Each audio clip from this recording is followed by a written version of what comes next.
Syederalun, tim operasi damai Kartens 2022 berhasil mengevakuasi satu pekerja Palapa Timur Telematika atau PTT yang selamat dari penembakan kelompok kriminal bersenjata atau KKB di Kabupaten Puncak, Papua.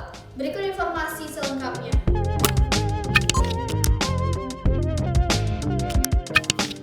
Syederalun, tim operasi damai Kartens 2022 berhasil mengevakuasi satu pekerja Palapa Timur Telematika atau PTT yang selamat dari penembakan kelompok kriminal bersenjata atau KKB di Kabupaten Puncak, Papua. Sebelumnya, diinformasikan sebanyak 8 pekerja PTT ditembak KKB pada Rabu 2 Maret 2022 lalu. Operasi penyelamatan pekerja korban penembakan KKB itu dilakukan di distrik Beoga pada Sabtu 5 Maret 2022 pagi.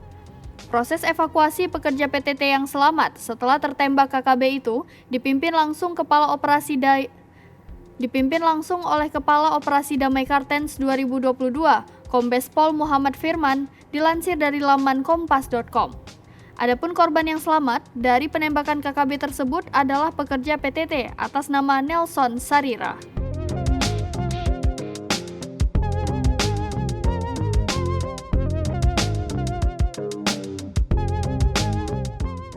Demikian informasi kali ini. Syederalun, saksikan terus berita lainnya di kanal YouTube Srambyol TV.